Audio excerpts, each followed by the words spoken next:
nossa audiência, que nós estamos aqui em 2 canais, tanto no Facebook quanto no YouTube, e aí as participações são bem-vindas. Então, mas eu dou as boas-vindas a você no nosso canal e, sem mais delongas, vamos para o nosso papo. Como é que você se envolveu com esse negócio de água? Conta aí um pouco da sua história para a gente. Então, primeiramente, boa tarde a todos que estão nos ouvindo, nos assistindo. Boa tarde para você, Nelson. Agradecer pela oportunidade, pelo convite e, principalmente, parabenizá-lo por essa iniciativa. Iniciativa essa que, no momento de pandemia, a gente está conseguindo manter contato com os nossos entes, a gente está conseguindo fazer esse elo, né, através desse, eu diria que um programa, que na verdade é um programa bem interessante, onde cuidar de rios é fundamental para quem vive no sistema, para quem trabalha no sistema, né? Então, você está conseguindo, através desse programa, criar esse elo entre os entes, criar uma forma diferente de se comunicar e, principalmente, matar saudades, não é isso? Porque a gente, durante o ano inteiro, em todas as reuniões, conversando sobre rios, conversando sobre problemas, conversando sobre os nossos conflitos, e, de repente, a gente se viu num momento de estagnação. Tudo parado, tudo suspenso, e aí vem você com essa ideia fantástica, que não só eu, como os nossos entes, nossos colegas, já se manifestaram, né, e agradece por você ter tido essa iniciativa. Bom, na verdade, eu já tenho um tempinho que estou fazendo parte desse sistema, um tempinho, eu diria que quase 30 anos, né, porque desde quando eu comecei minha vida profissional, ela veio paralela com minha vida acadêmica.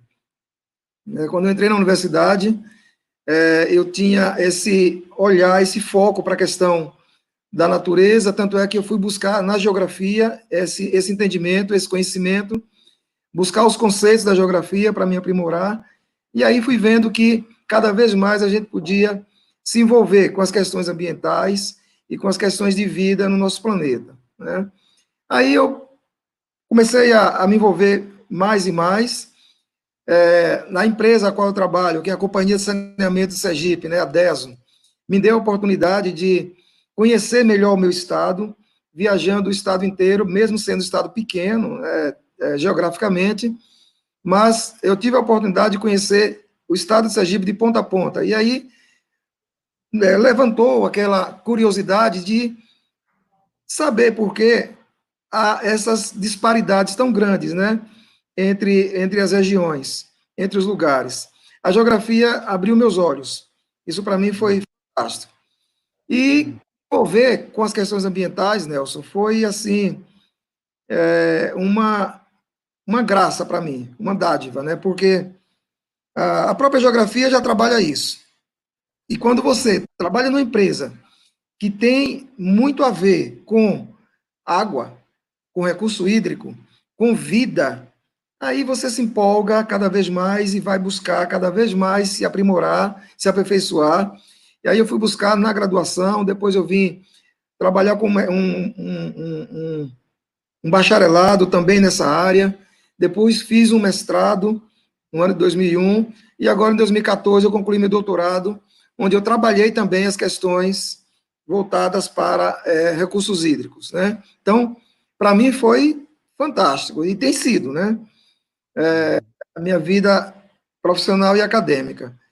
E nesse relance, como funcionário da Companhia de Saneamento, a Companhia de Saneamento fazendo parte do sistema de gestão de recursos hídricos aqui no Estado, a diretoria da empresa me indicou como um representante do primeiro comitê de bacia aqui do Estado, que em 2005 foi criado o Comitê da Bacia Hidrográfica do Rio Sergipe, né? Então já são 15 anos da existência desse comitê, e eu fiz parte da primeira, do primeiro grupo, né, que criou o comitê, e aí eu fui me envolvendo cada vez mais, depois surgiu mais um outro comitê, o Comitê da Bacia do Rio Piauí, onde eu também fui indicado pela companhia, e aí eu me fui eleito presidente desse comitê durante 8 anos, e foi quando eu tomei a iniciativa também de me candidatar à coordenação do Fórum Estadual.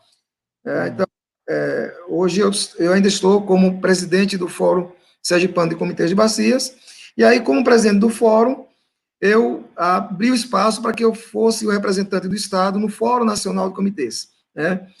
É uma caminhada longa, uma caminhada bem interessante, mas que abriu espaço para que eu conhecesse novos sistemas, conhecesse novas pessoas e conhecer mais como funciona tudo isso. Né? Para mim foi uma satisfação, tem sido, na verdade, que eu ainda faço parte, ainda sou membro do Comitê da Bacia Hidrográfica do Rio Sergipe, como também sou membro do Fórum Nacional de Comitês. E chegando até a sua vice-coordenadoria e depois a coordenadoria geral, como é de conhecimento da grande maioria de todos vocês. Né? Nos diga uma coisa. Sergipe tem quantas regiões hidrográficas, quantos comitês e tal? Não, nós somos em 6 regiões hidrográficas. Nós temos a principal delas, que é a bacia do São Francisco, né, que é parte do São Francisco, que divide os nossos estados, o estado de Sergipe e Alagoas, e nós temos um braço aqui do São Francisco, no Baixo Curso, onde nós temos uma região hidrográfica importante, que são 36 municípios que dependem exclusivamente das águas do Rio São Francisco, incluindo aí a capital sergipana, Aracaju, que fazemos transposição de água, trazendo água do Rio São Francisco até a Grande Aracaju. Além desse, nós temos a bacia hidrográfica do Rio Japaratuba, que essa é a menor de todas, né?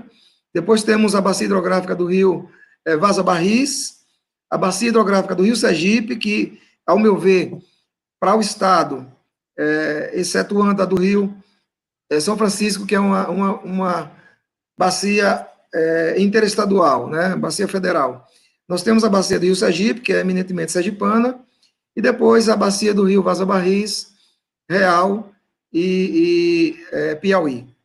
São 6 bacias hidrográficas, onde nós temos aí uma dependência muito grande, inclusive, do estado de Sergipe, principalmente com a bacia do Rio Sergipe. Diz uma coisa. Bem. Com relação aos instrumentos de gestão, toda hora a gente fala nisso, mas é interessante a gente entender como é que está o quadro da implantação dos instrumentos de gestão por estado. Como é que está a implantação desses instrumentos aí no estado de Sergipe? Nelson, nós estamos avançando bastante nesse sentido, porque, apesar de termos 3 comitês de bacia apenas, no estado de Sergipe, que é a bacia do Rio Sergipe, do Japaratuba e a do Rio Piauí, nós temos um plano estadual de recursos hídricos, já aprimorado, baseado fomentado pela legislação estadual, que é a Lei 3.870, de 1997. Essa lei foi criada a reboque da lei federal, né? Veio juntinho, né? Veio juntinho, 97 também, a lei federal. E aí foi, dentro dos instrumentos de gestão, nós criamos, junto com o governo do estado de Sergipe, implantamos o nosso Plano Estadual de Recursos Hídricos. A reboque desse, no ano de 2015 e 2016, nós fizemos os planos de bacias dos rios Sergipe, Japaratuba e Piauí, dos rios onde nós temos comitê de bacia. Então, esses rios, essas bacias hidrográficas, já têm plano de bacia. Então, foi um processo muito grande. Hoje, nós estamos trabalhando com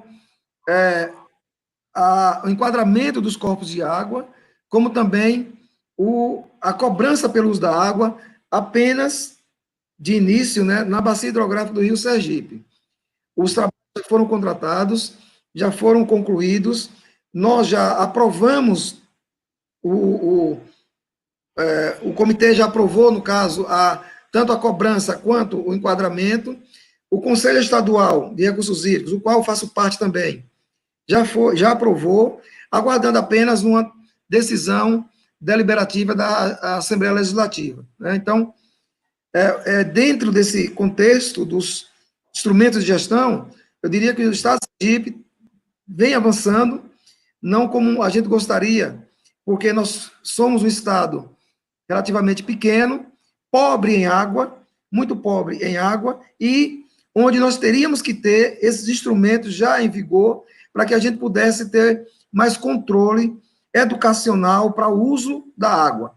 E o que nós vemos aqui no Estado, como você está cansado de ver isso no Rio de Janeiro também, a gente vê isso no Brasil inteiro, que é o uso inconsciente da água, né? O desperdício, a falta de respeito para com os recursos hídricos, o qual a gente não valoriza como deveria. A gente só dá valor quando perde, né? Quando falta, né? Como a gente viu aí os casos de São Paulo recentemente, aí no Rio de Janeiro mesmo, com o problema.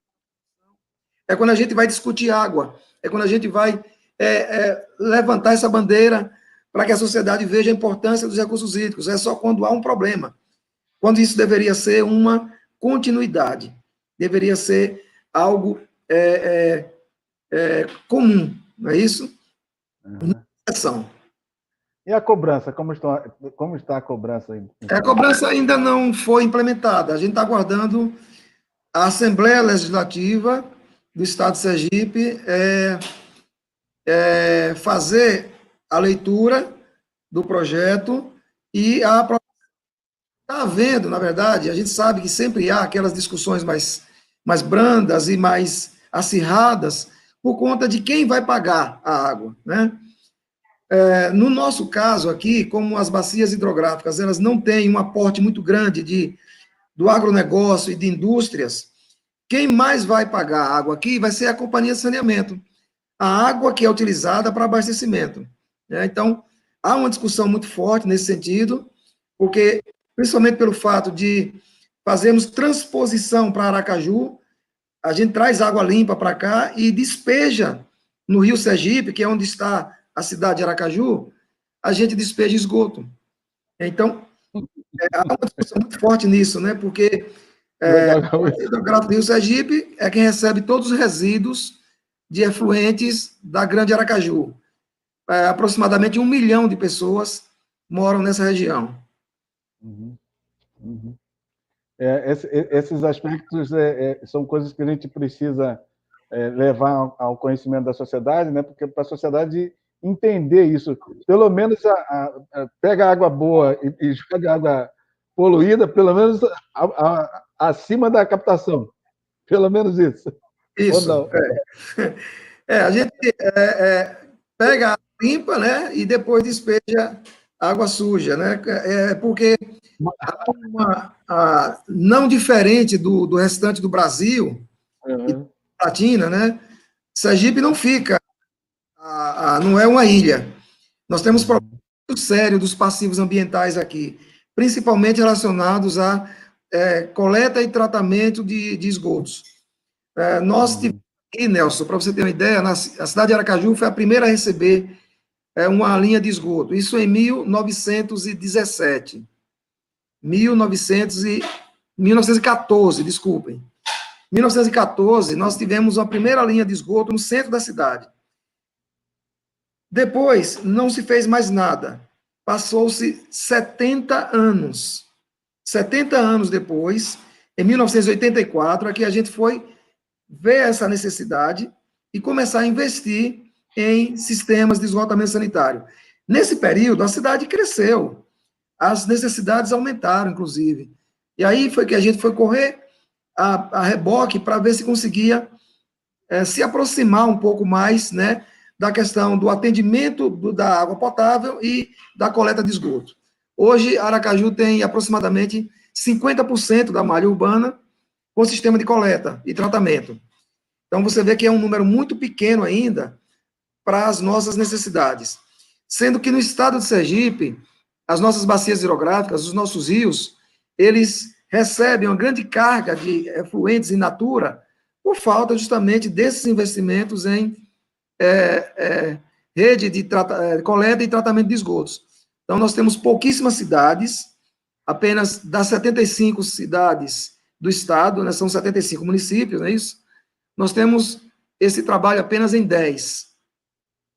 Então, um trabalho ainda muito grande a ser feito para frente. Dos 75 municípios, apenas 10 têm sistema de coleta e tratamento, e não em toda a área urbana, apenas em parte das suas áreas urbanas.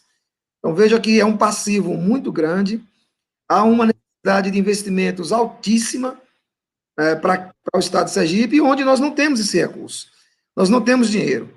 E se continuarmos a ter governantes que não têm essa visão da necessidade de investimento em esgotamento sanitário, nós teremos, numa velocidade muito grande, os nossos rios, os nossos parcos rios, perdendo qualidade de suas águas cada vez mais.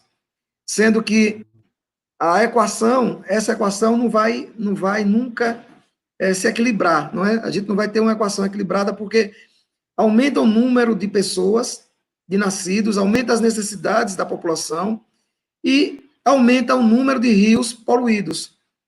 Então, veja que é algo insensato, porque cada vez mais a gente precisa de água limpa e a gente faz pouco investimento em esgotamento sanitário e principalmente em cuidar dos rios. Então, essa política tem que ser muito bem revista para que a gente não perca os poucos rios que nós temos ainda. Conta para mim um pouco, para a gente aqui, né? Um pouco sobre as principais atuações do Fórum Sergipano de Comitês de Bacia. O que vocês mais pontuaram, tal, e quais foram as vitórias até então obtidas? Então, nós temos algumas inquietudes, né, nesse sentido, porque nós ainda não temos agência de bacia. Os nossos comitês não fazem cobrança pelo uso da água. Consequentemente, a agência de bacias, a gente fica a reboque, a mercê do órgão gestor. Então, por exemplo, nós lutamos bastante para conseguirmos o Procomitê. A luta foi grande no Fórum Nacional, junto à ANA, que criou o Procomitê. Só que esse dinheiro que chega aqui em Sergipe, como em alguns estados, ele não vai diretamente para os comitês. Se nós tivéssemos uma agência, esse dinheiro iria para os comitês para que a gente pudesse cuidar melhor do nosso plano de ação, do nosso plano de comunicação, das nossas atividades voltadas para a gestão do comitê de bacia. E, no entanto, esse dinheiro vai para o órgão gestor. E aí começa toda uma dificuldade para conseguir liberação desse recurso, compra de equipamentos. Então, o Fórum Sergipano vem trabalhando incansavelmente nesse sentido, de se comunicar de forma diplomática, de se comunicar de forma política, junto ao órgão gestor, para que essas atividades dos comitês não sofram solução de continuidade, para que a gente possa ter recurso, um recurso que é fundamental para a existência do comitê, e a gente, infelizmente, depende ainda do órgão gestor para que a gente possa ter esse dinheiro em nossas mãos.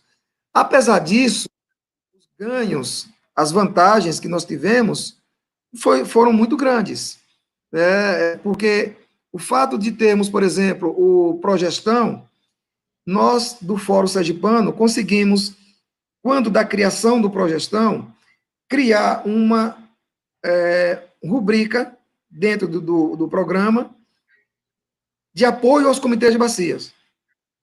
Criamos essa rubrica para que o dinheiro do Progestão tivesse uma parte voltada para os comitês de bacias, onde a gente pudesse trabalhar com as viagens dos membros, realizar reuniões, comprar alguns equipamentos. Nós conseguimos fazer isso. Infelizmente, alguns estados não tiveram essa ousadia, né? E nós, com muita luta, a gente conseguiu inserir essa rubrica e conseguimos aprovar no Conselho Estadual, e hoje nós temos uma parte do Progestão sendo utilizado para os comitês de bacias, além do Procomitê, que é um dinheiro específico dos comitês, mas que infelizmente não fica diretamente nas mãos, não chega nas mãos diretamente dos comitês, né? É interessante que esses dois programas, né, você falou dos dois, então o Progestão e o Procomitê são importantes para que a sociedade saiba disso e cobrem a sua aplicação. Se você puder detalhar, né, embora a gente, em outras oportunidades, já o fizemos, mas vale a pena reforçar isso aí, porque o que significa o pró-gestão e o pró-comitê?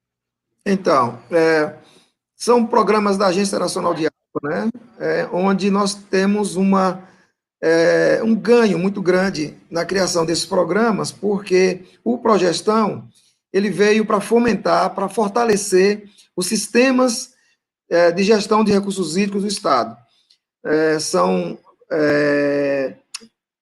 São cotas, né, repassadas pela agência para todos os estados de forma anual, onde o cumprimento de metas dá direito à renovação desses valores. Hoje, mediante o convênio, né? É o convênio. Hoje o valor gira em torno de R$1 milhão para cada estado por ano.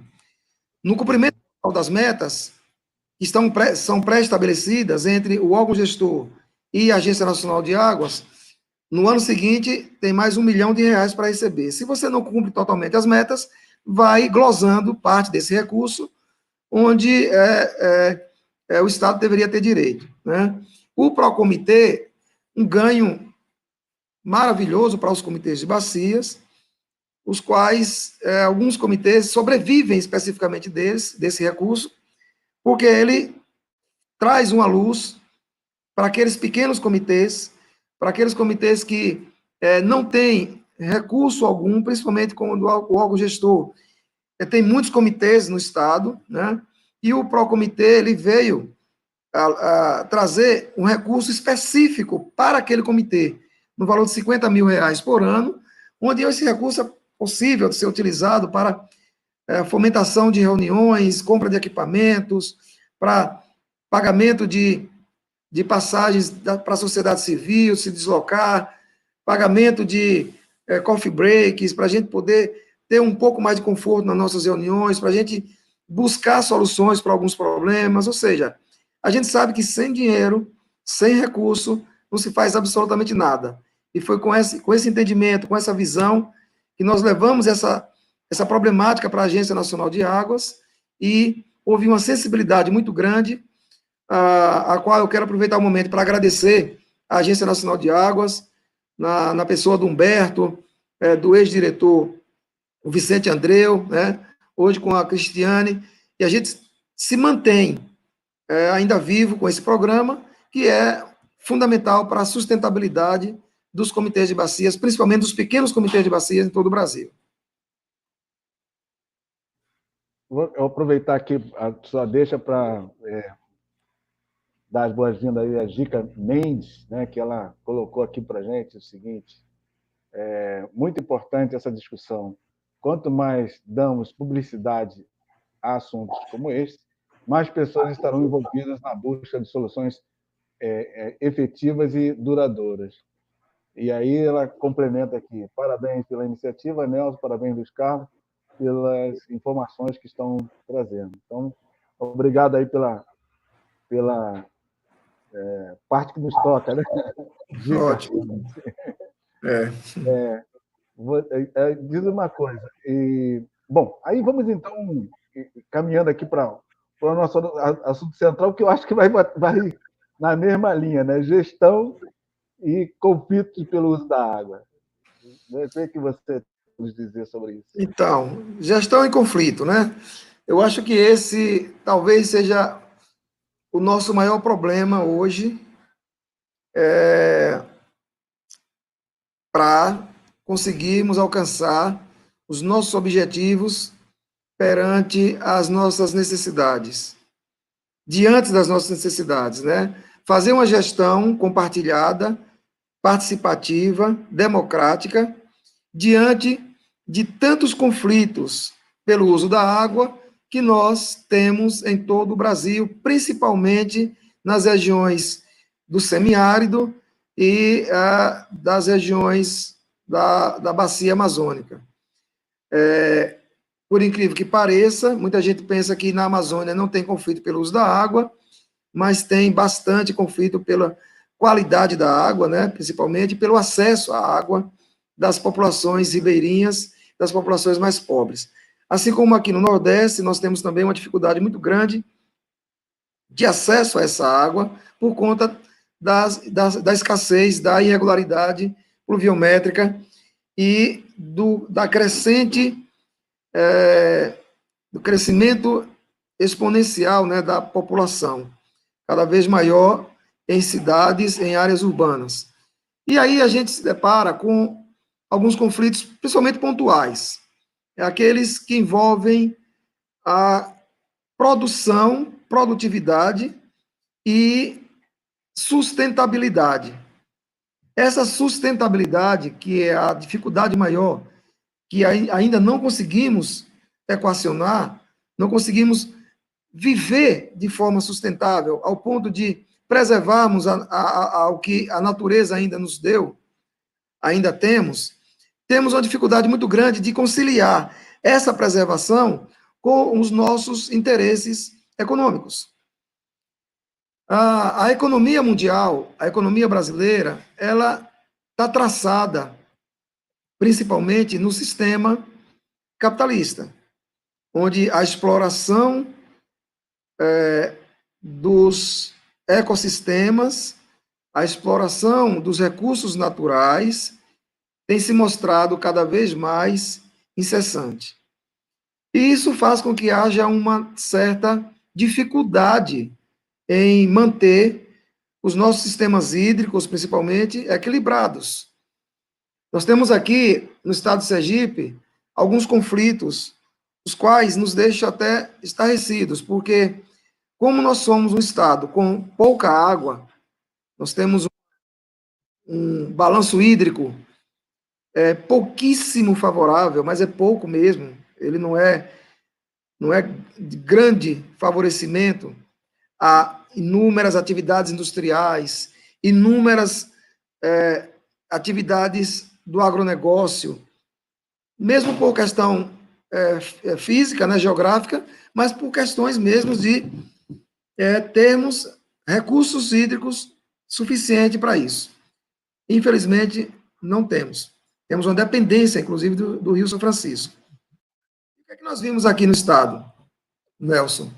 Alguns rios de pequena vazão, eles são utilizados para abastecer algumas pequenas cidades, algumas pequenas comunidades do interior do estado, onde nós fazemos de tudo para manter essa quantidade e qualidade ao longo do tempo, acompanhando ou tentando acompanhar o crescimento populacional. Só que, paralelo a isso, tem o agronegócio. Paralelo a isso, tem o pequeno produtor. Paralelo a essa necessidade de produção de água para abastecimento público, tem o irrigante que insiste em retirar água em grandes vazões para irrigação. Então, são mananciais únicos, muitas vezes, que atendem tanto ao setor agrícola, como ao setor produtivo, melhor dizendo, como o setor de abastecimento público. E aí é onde começam os conflitos. Por quê? Porque o setor agrícola, principalmente, não só a indústria, mas principalmente o agrícola, ele retira água em grande quantidade, muitas vezes sem outorga.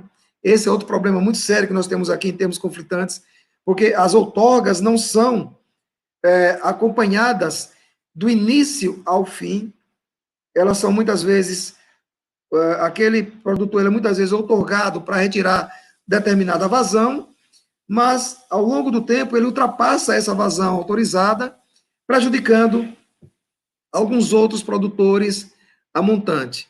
E isso, a sua jusante, melhor dizendo, e isso prejudica também o sistema de abastecimento público, né? Porque, além de retirar água em grandes quantidades, ele também polui com o lixiviamento de resíduos agrotóxicos em grande quantidade, muitas vezes sem controle, sem o acompanhamento do técnico, e termina, às vezes, poluindo aquele rio, onde mais adiante haverá uma retirada para abastecer alguma comunidade.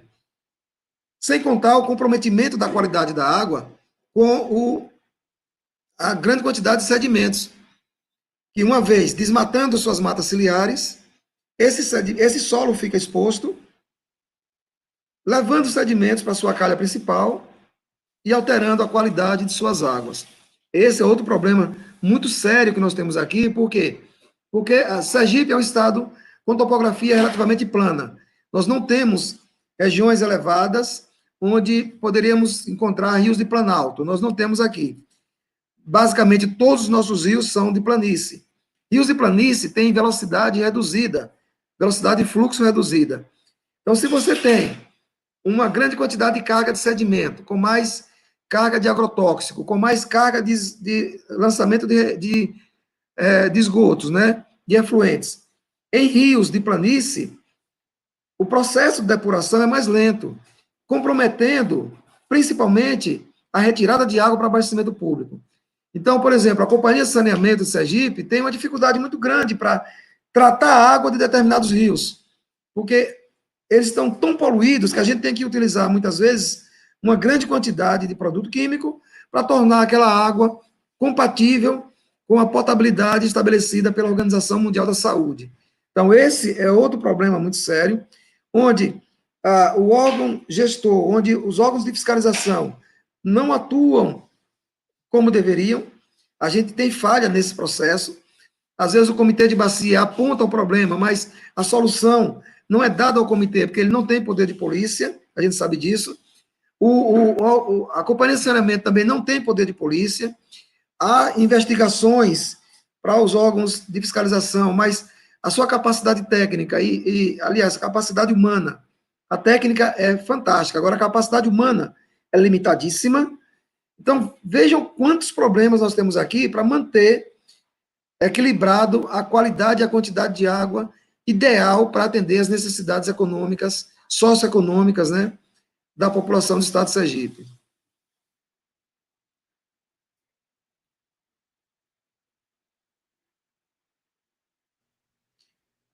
Luiz, eu fico aqui agora intrigado nas ações dos comitês de bacias frente a essas problemáticas todas que você trouxe aí, e sem dinheiro. Como é que funciona isso? Então, sem dinheiro. Como é que a gente trabalha sem dinheiro? Não trabalha sem dinheiro, né? Não se trabalha sem dinheiro. A gente fica mendigando, né? Uma ação, fica mendigando com o órgão gestor para que libere uma visita técnica, uma excursão. A vantagem aqui nossa é que muitos membros de comitês de bacias são de empresas que têm recurso suficiente para contribuir para esse tipo de ação. Petrobras, a DESO, o próprio IBAMA, tem outros órgãos também que fazem parte dos comitês e que contribuem no sentido de enviar seus membros para uma ação de campo, para uma vistoria, para uma fiscalização. E aí é quando a gente traz as informações, quando a gente levanta o problema numa reunião de comitê, é quando a gente tenta apontar soluções com base no conhecimento empírico, que eu acho que é fundamental isso. E aqui a gente não fica só na teoria, a gente vai ver de perto o problema para poder discutir melhor, para poder ter mais embasamento e apontar a solução ideal. Só que a falta de recurso nos deixa, muitas vezes, mãos atadas, né? Porque entrar dinheiro, entra. O problema é sair. Para esse dinheiro sair, não é fácil. Né? O sistema burocrático do Estado, ele é travado, ele é complicado, são dezenas de assinaturas, autorização de PGE, autorização de secretário, é terrível, é muito burocrático. E a comunicação do comitê, quer dizer, como é que o comitê fala aí para fora dos seus muros? A gente não tem ainda, Nelson, um plano de comunicação aprovado. Nós temos ele já de forma embrionária, está sendo construído, ele está sendo formalizado, mas ainda não foi aprovado o nosso plano de comunicação. Então, às vezes a gente pega carona do órgão gestor, pega carona de alguma entidade ou alguma empresa que tenha algum plano de comunicação, e quando há uma ação, a gente pede carona para que divulguem o comitê, para que os membros de comitê que fazem parte desse comitê, eles possam também fazer essa publicidade, porque muitas vezes essa publicidade ela é feita de forma individual, né? Ela é feita para que cada membro possa fazer esse papel, né? Infelizmente, sem um plano de comunicação aprovado e sem o recurso destinado para esse plano, as ações de publicidade dos comitês fica comprometida. É interessante que esse assunto, para mim, para mim é tão caro que essa semana eu vou trazer duas pessoas aqui para falarem sobre comunicação de comitê. O primeiro vai ser o Antônio, lá da comunicação do Comitê Guandu. Então, a gente contratou um plano de comunicação e que vai fazer uma diferença, e já começou a fazer uma diferença só na sua primeira fase de diagnóstico. E também vamos trazer aqui um jornalista do Museu da Manhã, e que tem aí uma inclinação grande para questões relacionadas à água e essas questões ambientais. Então, ele escreve aí para um jornal, né? E ele vai... O Eco, o jornal Eco.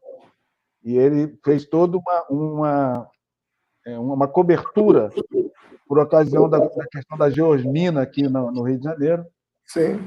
E ele vai abordar essas situações que ele conseguiu identificar por ocasião dessa situação que a gente passou aqui no Rio. E a gente precisa, de uma certa forma, dar visibilidade para sensibilizar a sociedade como um todo, né, da importância que temos na questão da gestão hídrica, né? E todo mundo pensa que a água brota da sua torneira. Exatamente. Não tem noção da dificuldade que é trazer água do rio até a sua torneira. As pessoas precisam saber disso. Tanto é, Nelson, aproveitar essa fala sua, até para tentar mostrar como forma de trazer para a sociedade esse conhecimento, que é cada vez mais necessário. Nós, lá na Companhia de Saneamento, na DESO, nós temos um projeto bem interessante, que é a escola vai à DESO, a DESO vai à escola. Por quê? É uma forma de você levar para a escola as informações, algumas técnicas e as outras não tão técnicas, mas para mostrar para a população a importância que tem de cuidar, de preservar o rio, de cuidar melhor da água que chega em sua casa, fazer o uso de forma consciente, como também levar essas crianças, levar esses adolescentes para conhecer as estações de tratamento, tanto de água como de esgoto, para conhecer todos os processos de tratamento de água, para conhecer um rio poluído, que muitos não conhecem, para conhecer todo o sistema de cobrança, como é que faz a medição da água em sua casa. Ou seja, quanto mais gente sabendo disso, mais pessoas conscientes nós teremos. A gente imagina isso. Porque se você conhece a dificuldade que é trazer água para sua casa, você vai passar a valorizar mais. Então, a gente tem essa filosofia de que o cuidado depende especificamente do conhecimento. Quanto mais você conhecer, melhor você trata. Então, quando você não tem noção nenhuma que o rio fica a 100 quilômetros de distância de sua casa, que a água é poluída, que há uma tubulação gigantesca para trazer essa água até a sua cidade, que há um complexo muito grande de tratamento, distribuição, de reservação, distribuição, as pessoas que não conhecem não estão nem aí. Tanto faz abrir a torneira e tomar um banho deixando ela aberta, como fechar. Tanto faz escovar os dentes deixando a torneira aberta, como fechar. Não faz diferença. Não faz diferença. Agora, quando você conhece as dificuldades, aí você vai valorizar. Então, essa é a filosofia que nós temos lá na empresa, de tentar trazer o máximo de pessoas da sociedade para dentro do sistema, de conhecimento do sistema. Foi uma coisa interessante que a gente passou assim por sucessivas crises, né? Mas essa atual da pandemia traz aí um novo componente. Lave as mãos. E aí a gente percebeu uma quantidade enorme de meios de comunicação ensinando as pessoas a lavarem as mãos. Não, e você tem que cantar parabéns, tal, e a torneira aberta. Exatamente. Imagina só. E aí uma conta rápida mostrou que o consumo de água no país, de uma forma geral, subiu em 15%. Sim. Olha, a gente É precisa. verdade. E tivemos esse problema aqui, né? As pessoas, as contas do mês de abril começaram a chegar. E as pessoas começaram a reclamar, reclamando muito, porque os valores vieram bem mais altos. E aí foram ao Ministério Público, foram para a televisão, para a imprensa, divulgar esse absurdo, que a empresa estava cobrando valores bem acima do mês anterior. Mas aí nós fizemos as nossas leituras, né? Nós vimos que a produção de água aumentou, a valores quantitativos também aumentaram em cada residência, justamente porque as pessoas estão em casa. Se elas estão em casa, elas estão usando mais o vaso sanitário, elas estão usando mais o chuveiro, estão usando mais a pia, estão lavando mais roupa. Então, o consumo lavando mais as mãos, o consumo de água aumentou exorbitantemente. E aí as pessoas não se dão conta disso, porque elas faziam tudo isso, ou quase tudo, hein, nos seus ambientes de trabalho, né? Usavam muito o sanitário do ambiente de trabalho, bebiam água no ambiente de trabalho. Hoje não, elas estão em casa, estão fazendo tudo isso em casa, então não tem como ser o valor do mês anterior, o quantitativo, igual a do mês atual. Mas isso é falta de comunicação, é falta de discernimento, né? A gente precisa amadurecer mais nossa sociedade, porque existem coisas que são óbvias. Essa é uma delas. Se eu estou em casa o dia inteiro, eu estou consumindo mais, diferente do tempo que eu não estava em casa. E aí chega a conta, chega a reclamar. Mas reclamar é com brasileiro, né? A Gica Mendes faz a seguinte pergunta: Luiz, você fala da capacidade humana, mas entendendo que quis dizer que não há recursos humanos suficientes, correto? Aí, na sequência, também aqui, a gente dá as boas-vindas também para Maria Cristina Filgueiras, e depois vai a mídia reclamar das companhias. É verdade. Mas, Então, é isso. Você pode repetir a pergunta de Dica Mendes, por favor? ela fala o seguinte: você fala da capacidade humana, mas entendo que quis dizer que não há recurso humano suficiente, correto? Bom, recurso humano, eu acredito que ele é suficiente, sim, porque ele se aprimora cada vez mais, ele se tecnifica cada vez mais, e os métodos estão cada vez mais avançados, né? Se há uma dificuldade em relação à quantidade de pessoas, pode não ser especificamente na área operacional, né? Mas eu acredito que sim. Eu acho que é isso mesmo. Interessante o seguinte: eu faço questão de vir aqui toda vez com o meu brochinho aqui do. Eu tenho que pegar assim, brochinho aqui da Agenda 2030, A gente 2030, né? e eu quero muito usar esse canal aqui para ensinar as pessoas sobre isso. E nos 17 ODS, o que eu mais embora o 6 seja relacionado à água, o que mais me impressiona é o 17, que ele aponta para parcerias e meios de implementação. E aí, completando aqui o que a Chica estava falando, eu acho que a gente tem muito recurso subaproveitado. Então, na medida que a gente começar a alinhar esforços e conhecimentos, a gente começa a sair na frente. Aliás, nós temos esse potencial, né? Largar na frente, mas para que isso ocorra, se faz necessário que esteja todo mundo com o mesmo alinhamento sinérgico, né?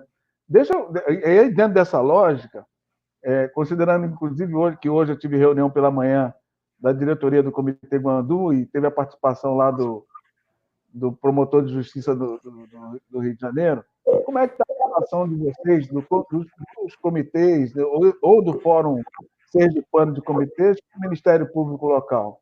Há aproximação? Como é que vocês estão tratando disso? Porque é um parceiro muito importante para a gente. Sim, o Ministério Público, ele é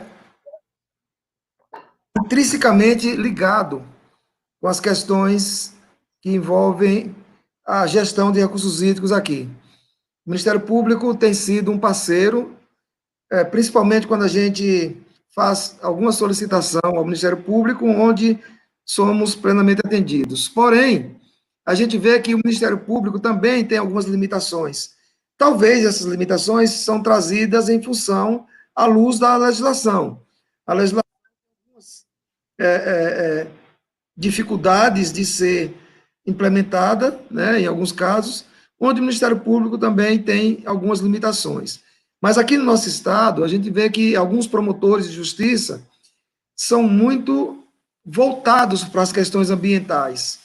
Eles são muito ligados às nossas demandas, fazendo parte, inclusive, de ações específicas, onde os comitês de bacias também estão inseridos, para mediar conflitos, para trabalhar junto com a questão da gestão e o crescimento da nossa qualificação.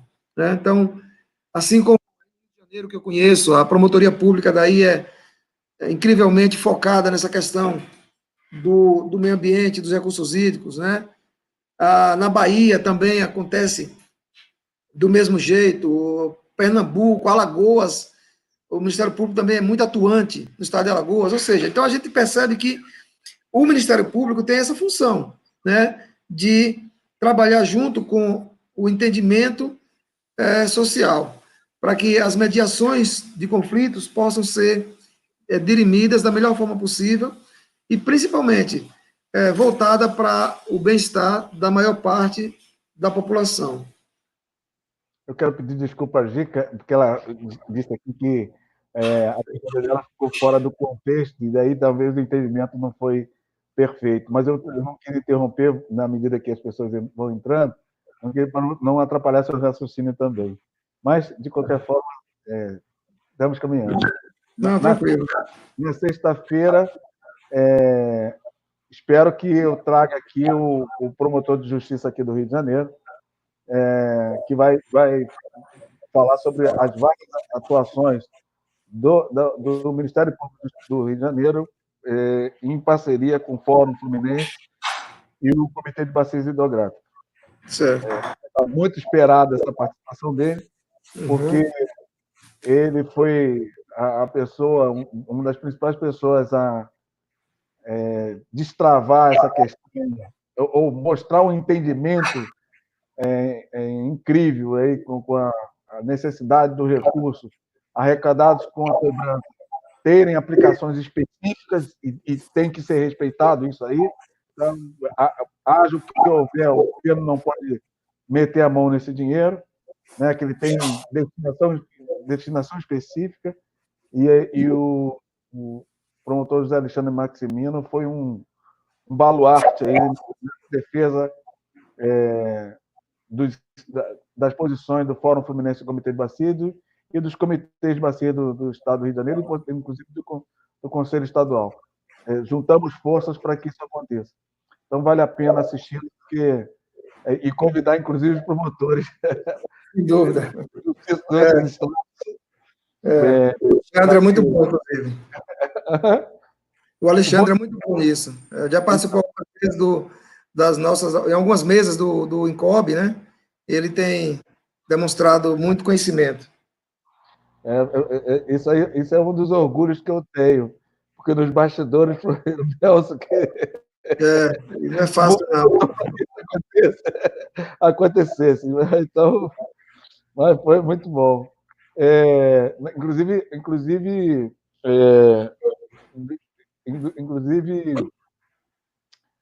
ele participou aqui do encontro estadual de comitê de bacias, em que nós fizemos a transmissão ao vivo e isso está tudo gravado também. Então, a participação dele está lá com o registro em vídeo, né? Muito bom. Disponível no site do Fórum Fluminense. Mas a gente vai atualizando, né? Então, vai falando aqui, vai trazendo ali, vai acontecendo. Isso é importantíssimo. Então, bom, mas o papo é com o Luiz. Luiz, o que você mais queria dizer para a gente aí de Sergipe? O que você pensa como destaque de Sergipe? Esse é o case de Sergipe diferente dos demais estados da federação. Olha só, acho que tem muita coisa aqui interessante que a gente pode dar como exemplo para todo o país, né? Sergipe é um estado pequeno, são apenas 22 mil quilômetros quadrados, né? Pouquinho menor que Rio de Janeiro, a gente sabe disso.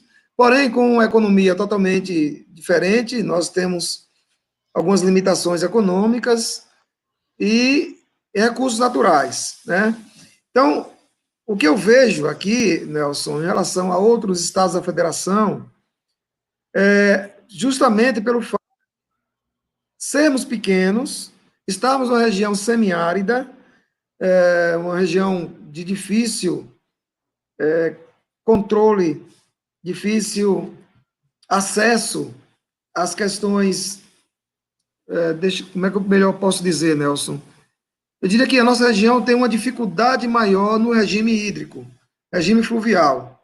Eu acho que temos uma certa limitação para as questões fluviais e, no entanto, nós conseguimos tocar a bola para frente. A gente, mesmo pequenininho, mesmo com toda a dificuldade, a gente consegue fazer uma gestão dos recursos hídricos, administrar de forma, até melhor dizer, que administramos como se estivéssemos administrando nossa casa.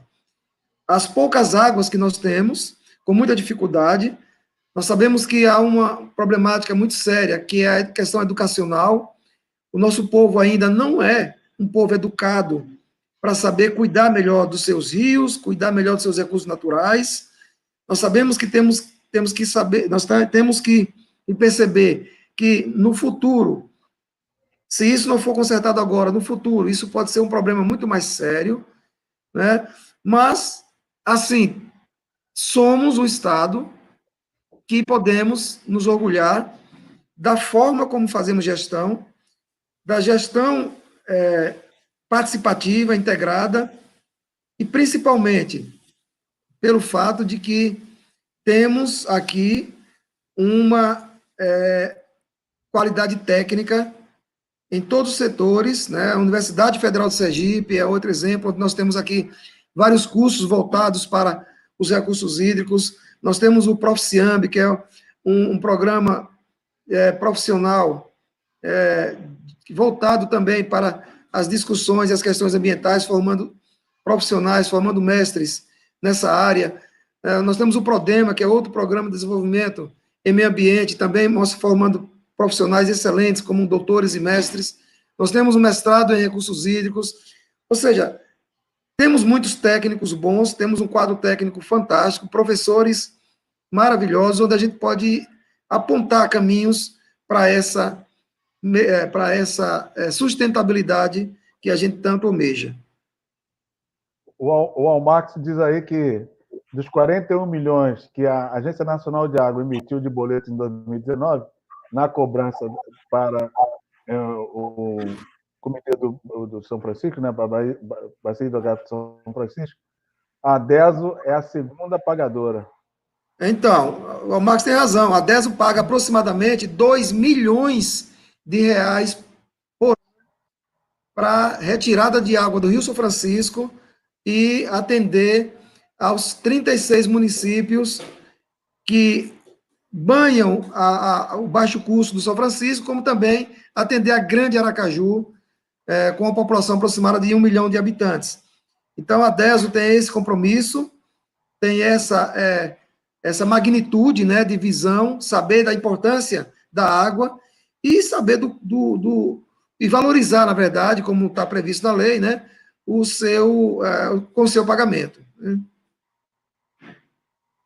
E aí ele vai dizendo aí também que enquanto todas as empresas de saneamento pagaram R$ 5.860, né? Vocês ficaram aí com 1,7 milhões. Então é isso mesmo, Marcos. É um custo que é alto para a empresa, não tenha dúvida, uma empresa pequena como a nossa, apenas com 650 mil ligações, a gente conseguir essa obrigação de pagar, né, a Agência Nacional de Águas um valor tão grande como esse e sem onerar a tarifa, porque esse valor é pago para a agência e a gente não inclui na tarifa de cobrança da água do nosso cliente, né? Então, isso é uma forma de gestão interessante, é uma forma que a gente tem de administrar, levando em conta a importância que tem o rio para a gente e sem precisar onerar tanto o nosso cliente, né, com um valor maior da tarifa da água. Muito bem. Estamos aqui batendo 1 hora de papo. Bom papo, né? Então a gente está conhecendo um pouco mais de Sergipe, né, e das suas particularidades. Mas para não estender muito, né, eu já vou falando assim, aí, vai caminhando para o final, faz as suas considerações aí para a gente. Na verdade, quero agradecer bastante a você, e como eu já falei no início da entrevista, a oportunidade, né, de parabenizar e dizer que você, dentre os membros do Fórum Nacional, talvez quando acabe essa pandemia, quando acabe esse não convívio, né, que a gente está tendo presencialmente, talvez você seja a pessoa mais instruída, a pessoa mais, diria que, com maior nível de conhecimento sobre gestão no Brasil, sobre os estados, porque você está fazendo um trabalho muito interessante, pegando pessoas de todo o país, todas as regiões do país, trazendo para si, para os ouvintes e para os telespectadores, conhecimento. Muito conhecimento sobre cada região, sobre cada sistema, sobre a gestão de cada lugar, sobre o funcionamento. Ou seja, você está conseguindo agregar para as pessoas que estão participando e para si um conhecimento que poucos no Fórum Nacional terão. Então, meus parabéns. Agradeço muito a oportunidade. O bom de tudo é que está gravado, todo mundo pode revisitar quantas vezes quiser, entendeu? Então, o conhecimento não vai ser só meu, não. Que bom. Então, todo mundo vai poder fazer isso. Todo mundo, né? Então, pode fazer isso. Aliás, vou aproveitar a sua deixa para pedir para as pessoas que respondam um questionário que a gente disponibilizou, vai nos ajudar norteando aqui os assuntos de interesse da coletividade, né? Então, a gente sabe que, embora sejamos cerca de 12 a 15 mil atuantes diretos na gestão de recursos hídricos do país, né, ligados com comitês de bacias hidrográficas, a gente quase não se apropriou dessa nova realidade que vem fazendo uma mudança no mundo, né? Então, essa estrutura do digital, né, vem fazendo mudança, né? Hoje, você tem o Uber, você tem pede comida, vem tudo usando mecanismo de internet, né? E a gente precisa trabalhar isso, né? Porque senão a gente fica para trás. Eu entrevistei, a entrevista anterior foi com o João Gomes, ele estava dizendo da existência de 27 mil nascentes cadastradas na região hidrográfica dele, e essas 27 mil estão assim bem que as línguas na produção de água. Então, a gente precisa começar a mostrar para as pessoas, sim, nós temos meios de fazer com que as recuperações nascentes aconteçam. E a gente precisa começar a envolver as pessoas, senão as pessoas vão achando, vai acabando mesmo. Você estava falando aí também da questão do lançamento de esgoto nos campos hídricos. Vai, e não pode continuar assim. Então, eu já tive a confirmação para uma próxima edição, o Gelson Kelman, que foi presidente da ANA, foi da Sabesp e tal, Isso. é professor da COP, e ele, nessa questão da pandemia, da geosmina lá na região geográfica do Guandu, ele fez uma conta simples, dizendo que se tivéssemos uma aplicação de R$ 5 per capita mês aqui no Rio de Janeiro, nós teríamos água padrão sueco. Ora, não é tanta coisa assim, né? Então, interesse político, né? Então, a gente precisa levar isso para o conhecimento das pessoas para que elas coloquem na balança. Quanto é que vale eu ter uma água boa? Desde a geosmina, eu particularmente, venho juntando meus galões aqui e pegando água na serra. Quer dizer, depois a geosmina me fez isso, me deu essa nova realidade e agora passou a ser uma rotina minha. Então eu vou aqui, pego os galões, vou lá na serra, encho e trago para cá, porque eu quero o quê? Água de qualidade. Né? Isso. É isso? Simples Exatamente. assim. E quanto que isso vale? Vale o meu tempo que eu fico lá esperando para encher tudo. Chego a levar 8, 9 galões para encher de água, então fico. Mas porque eu dou valor para a água de qualidade. E eu acho que as pessoas também, ao começar a ter essas informações, elas também vão primar por buscar essas qualidades, né? Principalmente nos nossos rios. Né? Porque eu falei assim, eu cuido de rios e ajudo as pessoas a cuidarem também. Como é bom a gente namorar na beira do rio, né? Além da boa água, tem a possibilidade da beleza cênica, né? Tem outras coisas. Como é bom levar o seu netinho para ir pescar no rio, né? Então, são valores que a gente precisa fazer voltar, né? Verdade, É Nelson. isso. Tem toda razão. Bom, quero deixar aqui um abraço para nossos queridos amigos do Fórum Nacional, né? Saudade de todos vocês, né? Saudades das nossas reuniões, das nossas discussões, saudades dos nossos encontros, das nossas conversas, saudade de tudo, né? Um abraço para o Buxa, um abraço para o Mário Léo, para a Manu, um abraço para o Genesiano, né? Para a Valéria, para a turma toda. O Max está aqui. O Max, um abraço grande, amigo. Para o Anselmo, para o Silvio, para o Filipão, para o Tonhão, a turma toda. A galera que não deixa a gente baixar a cabeça nunca. Né? São amigos, são conhecedores, são pessoas que têm o mesmo objetivo e que a gente navega juntos, né, em prol de uma melhoria do nosso sistema de gestão de recursos hídricos. Eu agradeço e sou feliz por isso. Luiz, eu quero fazer um registro aqui, que quando eu lancei o questionário, você foi a primeira pessoa a responder. Então, quando a gente vê uma posição dessa, a gente fica lisonjeado e satisfeito, né? A minha filha foi aprender a praticar aquela canoagem que tem vários remadores e tem lá uma pessoa que fica na frente para dar o ritmo. Sim.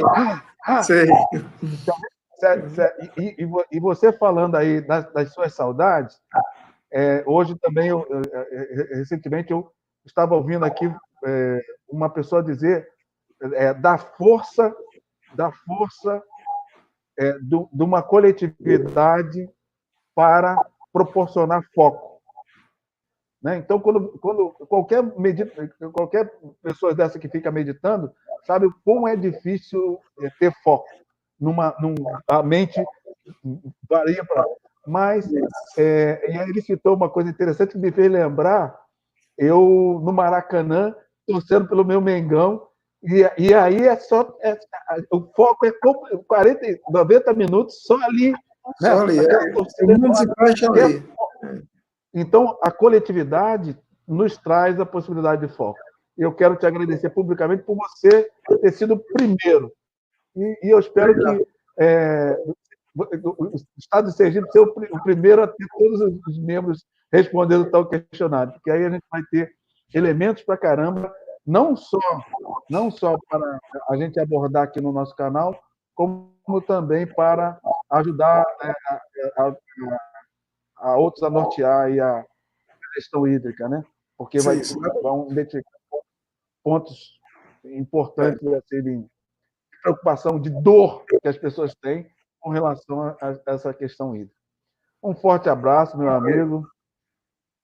Te agradeço muito e até a próxima. Com certeza. Tchau, pessoal. Valeu, Nelson.